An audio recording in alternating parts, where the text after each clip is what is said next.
Welcome to Change the Channel. Is it me, or does it feel like time is moving faster? It almost feels like God is just like, okay, it's time to wrap up the show. Meatheads are kind of ruining everything. It's Paradise Planet, right? With these psychopaths that are just destroying the earth and, can't think about anything but profit.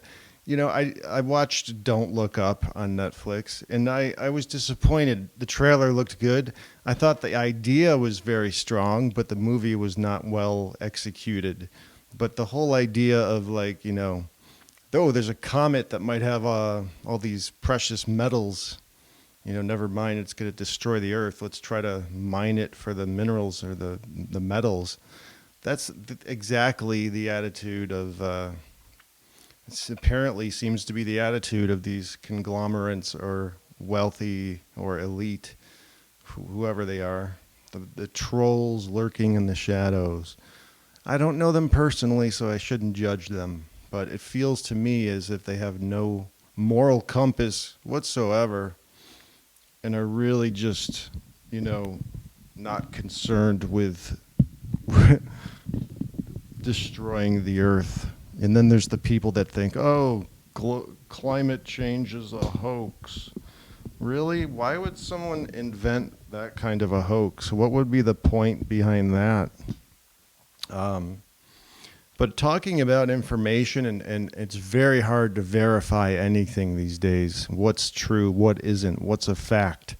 I'm not biblical, I'm not a fundamentalist Christian or anything, but I think I would agree with them on the point that in the Bible, Revelations, it talks about in the end times, everything will be backwards. It'll be reversed or made to feel like it's not real.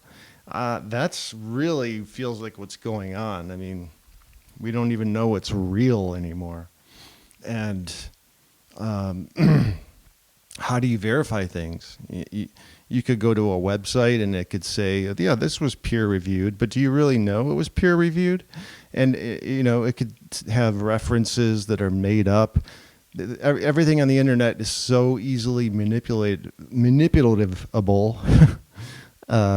that it's hard to tell. It seems like there was a time when we could be certain of a fact versus an idea. But, came the dawn of the internet, so came the conspiracy theories, just flooding us, right? And that's very worrisome because spiritually vulnerable people, especially younger people, searching for answers, searching for truth, wanting to know what the F is going on, stumble across just some random whatever online and might believe it.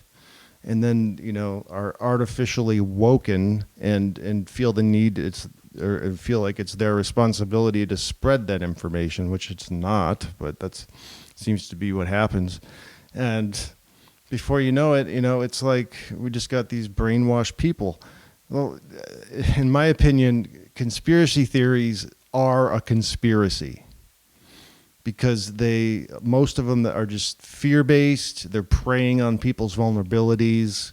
They're feeding false information, and they're dangerous. And a lot, all the ones that are kind of aimed at the United States and the history of the United States and the Federal Reserve and all this stuff, all these different theories.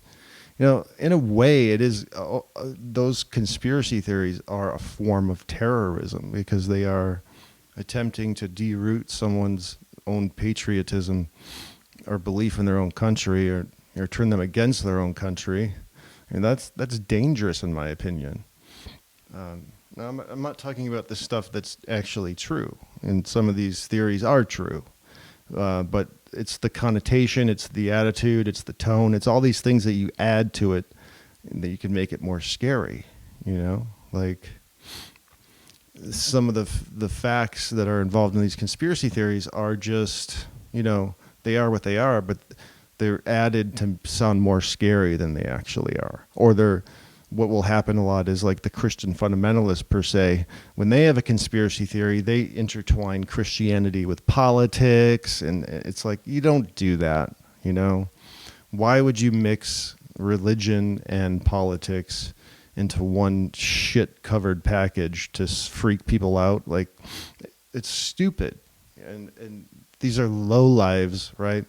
A lot of them that have nothing better to do, and they think they're on some righteous path, and it's all about fear-based bullshit, and there's totally devoid of joy.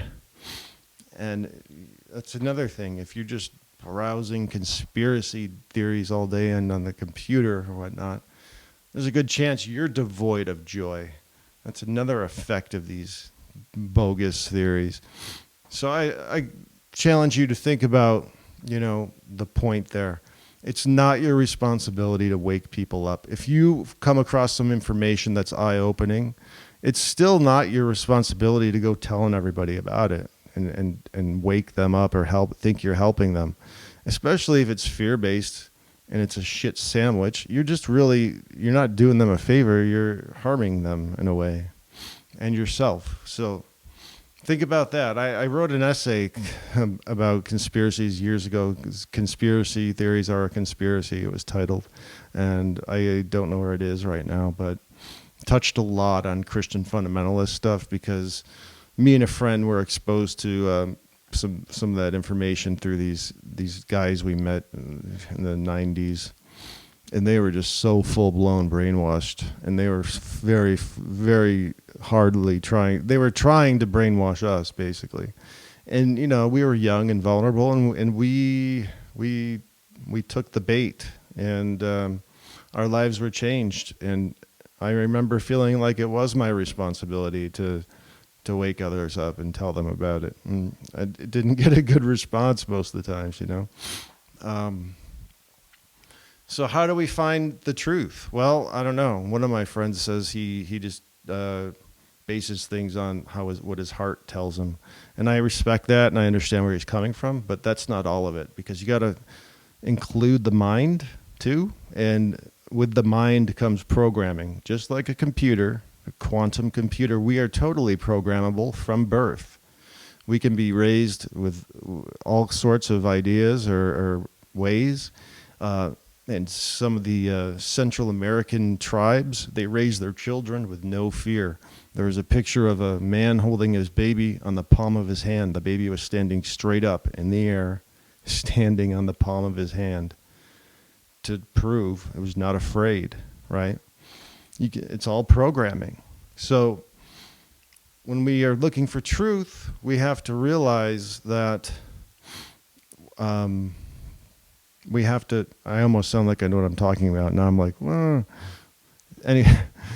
there's, I don't know. I struggle with it today. If I want to verify something, especially about the virus or the vaccine, it's like, where the hell would I go?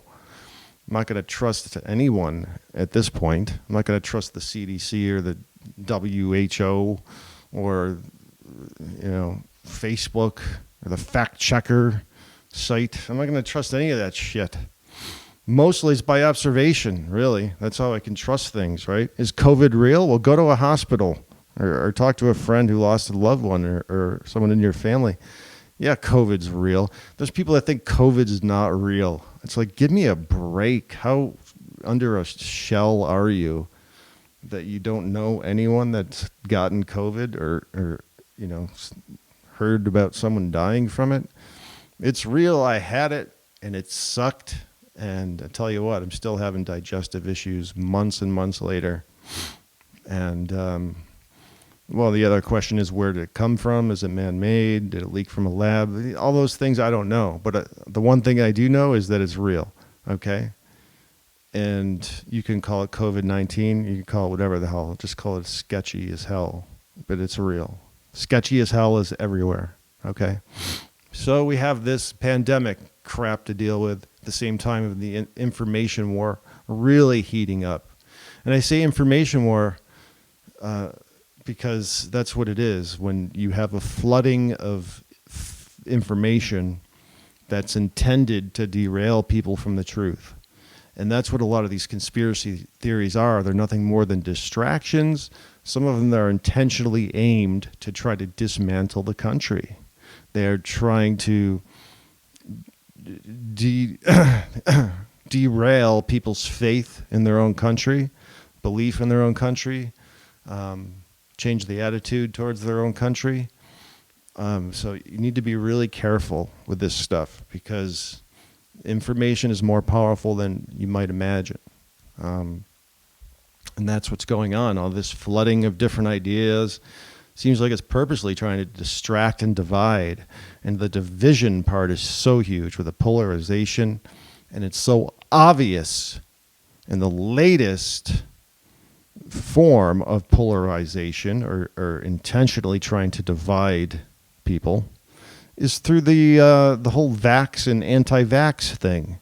It's completely ridiculous to batch every person that might be vax hesitant or interested in learning more about the safety of vaccines or their ingredients or their effects or long-term effects.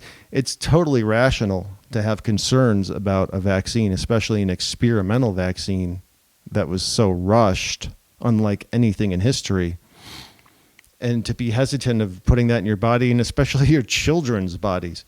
So you're not an anti-vaxxer because you have questions. I heard a guy said, if I had 3 polio shots and then got polio, I'd have a lot of questions. And I think that perfectly portrays the kind of naivety that is happening with this whole thing. And it's polarized. Now you got the vaxxers and the anti-vaxxers. And that's such BS. It's not that black and white. There's a ton of shade in the middle, different types of people. Some people that are vax hesitant, but they still went ahead and got the vax. There's people that are totally, maybe truly anti-vax, where they don't believe in vaccines. They're probably well-informed people, because a study by MIT showed that people that are vax hesitant or anti-vax are of the most well-informed Americans. So you've got that, right? It's not just like uneducated Trump followers that are skeptical of the vax. There are a lot of intelligent people that are skeptical of the vax. And I'm not saying, don't get vaxxed. I'm just, objectively looking at all these cards on the table and these pieces of this shit show puzzle that has, ever since 9/11, this country's never been the same. It seems like it's just been getting worse and worse. Not only a loss of liberties and other things like that, but the fear and the polarization and the media's fear-based bullshit 24/7, pushing the fear envelope, pushing the virus every single day, naming the variants like hurricanes. It's so stupid, and it's so overplayed, and it's so unhealthy. And you would think that these media conglomerates, the people that run these, they're not even human at this point. It's like, why? You have nothing better to do than, we're not action figures that you're playing with, and you can just turn against each other and manipulate in every way you want. That's what it seems like. So, what was my point is, if you want truth, really, a good thing to do is try to find it inside of you, right? Because you got to be clear. If you want to be clear and really, aware of the clarity and aware of that kind of home base within yourself and know it's you, you've got to do the work to get there. Because you've got to do a little bit of deprogramming, maybe a little work on your diet or detoxification, maybe some rituals like meditation and whatnot. You've got to find a lifestyle that will bring you closer to clarity and it's more about deduction than it is adding something. Like deduction as in like fasting, taking food away instead of adding. So it's not always about adding. Life isn't always about adding. Satisfaction, happiness is not about adding. Like the Vipassana meditation, the theory is craving is the root of all suffering, right? Craving is the root of all suffering. So you take things away, it keeps you hungry, right? That's what they say you need to do if you want to keep your edge. Stay hungry.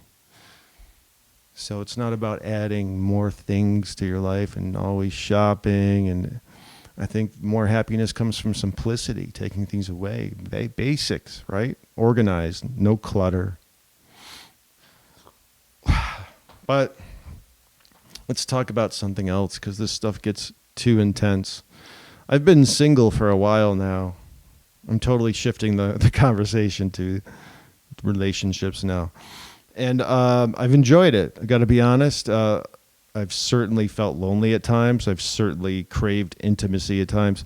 But giving myself the chance to get to know myself better and be okay with myself and love myself, learn to love myself and cultivate self-love skills, that's the ultimate thing that's going to enhance life, improve life, is being okay with yourself. I mean, the self-doubt, self-sabotage, self-hatred are all the causes of a lot of things related to addictions and mental health. And, you know, if we want to be happy, we got to be happy in the skin we're in, and we're with ourselves 24/7. You know, we got to learn to love that person, and it's not easy. And, but I've cultivated a relationship with myself that I feel has been productive, and so many insights have come, you know. And there's been a lot of times where I was like, you know, I want to find someone, start dating, but I'm okay being patient to find the right person, instead of just jumping from relationship to relationship and trying to cover up feelings or avoid the feelings from the last relationship. I've had time to process everything from the last relationship I was in, and I've had time to think about what I actually would want from a person, and I've written about it. I think that's really helpful. I wrote a few pages about the ideal match, right? And I really want a partner that has certain characteristics and will complement my characteristics in certain ways. But I see a need to redefine relationships entirely, come up with a whole new model of what a relationship can look like. Because I believe that the typical relationship or marriage doesn't work. It often fails because it's obsolete, and because there was no thought put into the thing when you jumped into it. You just did what you've learned by observation, by what other people are doing around you. You know, that's how we do so many things. So this blind faith. That's why we all got vaxxed, right? Blind faith. And it's it is what it is. If that's not a cop-out of a statement. But yeah, you know, it's a winter in the East. You know, I've survived 46 winters now, and I've got no trophy. And there's a lot of things I've done in life where I should have a trophy for, but I don't. It's the most important things in life that you do and accomplish that you're never going to get accolades for. So just realize that now and save yourself some pain. Give yourself credit. Give yourself a pat on the back. People are just not receptive. It's not their nature. And we're in this more of this survival mode, in this, you know, exhaustion mode. And people are just not going to show as much compassion, and they're not going to be as supportive. It's going to feel like they don't care, but it's really, you can't take it personal. That just goes back to the basic 4 agreements, right? Don't take anything personal, because it's never about you, really. It's about them. You know, everybody, it's about you. Everything is about who it is. Like, that doesn't make much sense, but it's just, don't take it personal, because you don't know what's going on in that person's life or their mind. It may seem they don't care, they're distant, or they're not appreciative, or they don't have any compassion for you, but really they do. And you have to be pretty vocal these days to stand out with any kind of statement about yourself or life, like, because there's so much information and everyone's speaking their minds on social media, and everybody's distracted and trying to survive. And if you're hurting, if you need help, if you any of those things, like, you have to, like, really just be assertive about it and speak out loudly about it, and think about what you're trying to accomplish in that whole process, and think about what you can do for yourself without the help of others. It's a good time to become self-sufficient in this whole COVID period. It's a great time to cultivate a relationship with yourself. It's a good time to, rest, because it's been exhausting. It's okay to rest. You don't have to have, 50 goals a day that you achieve, or multitask and be this creative and productive machine, and have 3 different forms of passive income, and own crypto and NFTs, and start your own Amazon business. And you don't have to do anything except die someday. And science is working on a way to stop that. So it's all about the stories in your mind, right? We make them up all the time. They're not, so many are not true. Like, maybe it's our birthday, or maybe we're going through a hard time or lost a loved one, and John, one of our friends, John per se, has not responded. He has not responded on social media. He has not liked a post. He has not commented on a post. He has not contacted you. He has not called you. Well, we don't know what's going on with John, but often we'll make up a story that John must be mad, or John must not like me. And the truth is, we have no idea what's going on in John's heart and mind. But we do that to ourselves all the time. We create these stories that aren't real. And once you understand the whole concept of stories, and you know what's real from not, and you bring it back to yourself and be accountable, it's very freeing. But you also may come to the perception of people really just don't care. They don't care. They're busy with their own situations. And if you have one good friend, right, that'll be there for you, you've got a lot right there. But yeah, the more you can rely on yourself, the better. And another thing I've been kind of thinking about and preparing for is, more emergency situations. I'm kind of a basic, low grade doomsday prepper. I'm like on the, beginning phase. I'm not building a bunker, but I'm starting to, save some supplies, get some particular items that I think will be helpful. Even if the power went out for 3 days, or what if the power went out for a month, or what if we lost cell phone service for a month? I mean, we got to think about this stuff. It could happen. A solar flare could, knock out all the satellites in an instant, and that would disrupt communications throughout the entire world. We got to think about these things if we want to have a plan. Emergency preparedness, right? Have a family meeting. Talk about a meeting spot. If the phones are down, where are you going to go? Uncle Bill's house? What is the plan? Without overtly focusing on it or focusing on fear, it's a very rational and intelligent thing to be prepared for emergencies in this day and age. It's, even the FEMA, has a nice website about that stuff. So very interesting times. It feels like time's speeding up. Feels like we're in the end times. It feels like you never know what could be coming next. I'm an optimist, and I have a lot of hope for 2022, but I don't know what's around the corner. So I'm skeptically optimist about holding the optimism. And it's annoying. I really admit that there's just so many things going on in society right now that are just super annoying and distracting. But that's, really a lot of it's in my control. It's in your control. How much time you spend online on your phone, scrolling through social media mindlessly, right? It's okay to do that a couple of times a day, but if you're doing it like 15, 20 times a day, it's going to affect your psyche, it's going to affect your body, it's going to affect everything. So it's like we determine the level of distraction we allow in our lives, pretty much, right? We have a choice. We can stay entirely focused on our goals and block everything else out, right? And start creating the world we want to live in. Start creating the nation we want to live in.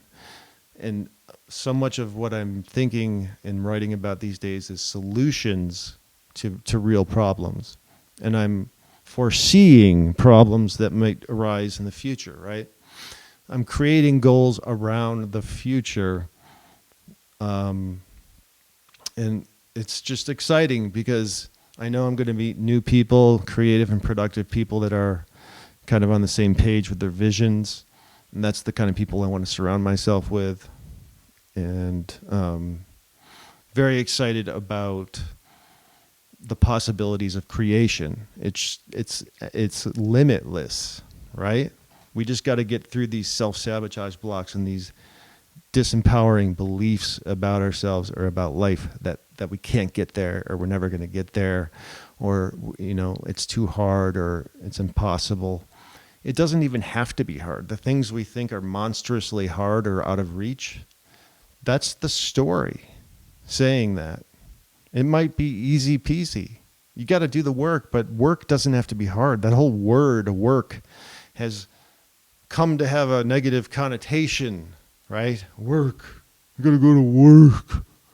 I got work in the morning. I don't want to go to work tomorrow. So like negative, but work can be positive. It can be entirely fulfilling and graceful and enriched and full of love, joy, optimism, opportunity, and advancements and potential. There's so many things that work can be. And it's amazing to me that I have more money and I'm more well taken care of when I allow for more downtime.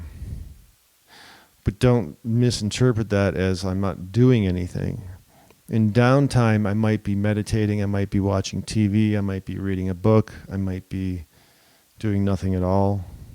But I have to make downtime. And then it helps me be more creative. I use the energy I save from the downtime and I put it into the next, set of actions. Getting stuff done, right? And I try to be aware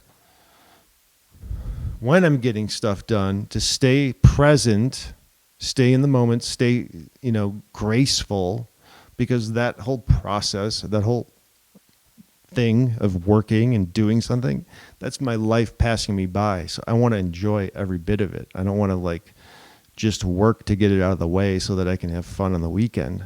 That sounds like torture to me. I want to enjoy every day of the week.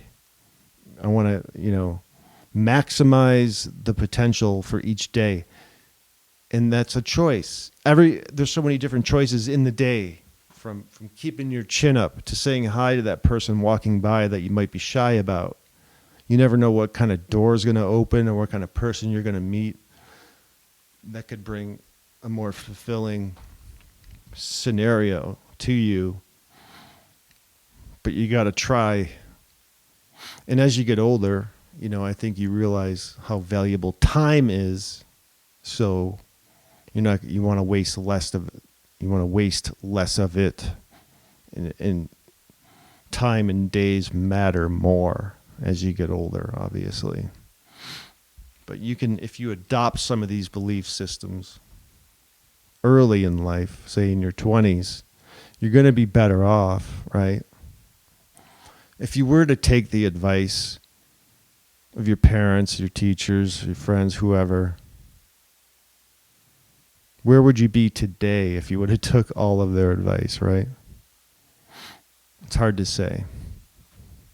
You can be defiant and rebel against others and maybe not listen. Maybe we weren't actually listening to them growing up. but I think we would have saved a world of pain if we would have took the advice of our elders from the get-go.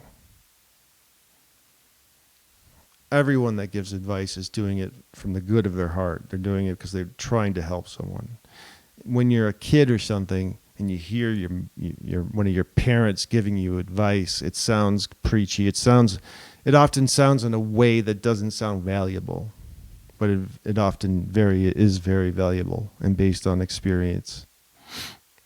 So what else can I mix in here for a topic of the last Change the Channel podcast? What does change the channel even mean?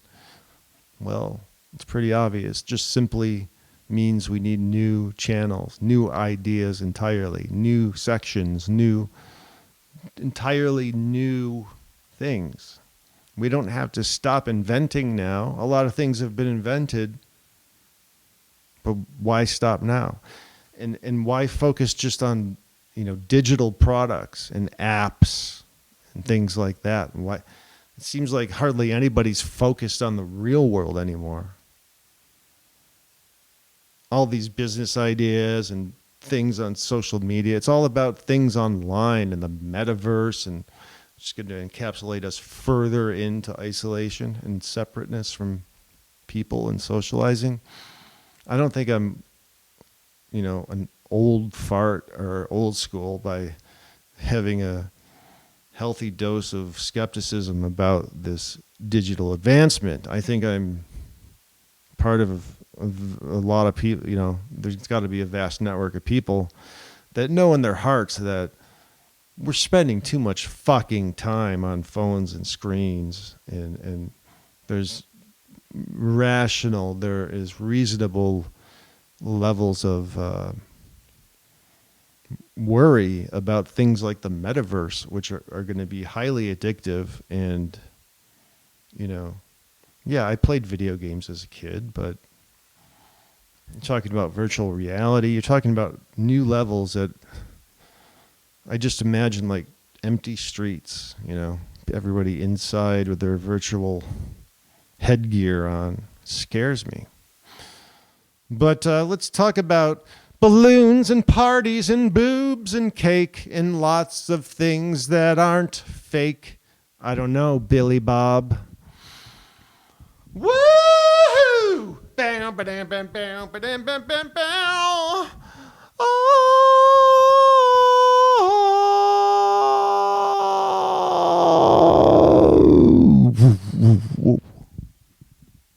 Well, at 33 minutes, I think I'm going to wrap it up, kids. It's been a pleasure to serve. It's been a pleasure to do Change the Channel podcast. I hope you've gotten something from it. If not, oh well. And feel free to drop me a line, an email, a comment, whatever it is. Love to collaborate in some way. I really believe collaboration is the future. Okay, I was told this years ago, didn't buy it. I was like, well, collaboration is cool and all, but it's not a mandatory thing. But I think it might be more important as we move into the future. Something to think about. Not having to do it by yourself, right? Utilizing the company of others in a group think situation. Could be cool, right? Could be cool. So I'm going to exit this very personal, solo, individual-based, one-person, anti-collaborative podcast, and I'm going to go stretch my hamstrings and eat some yogurt and prank call Lionel Richie. I hope you have a great weekend, a great rest of 2022. Rock on and be yourself and be audacious. Peace out.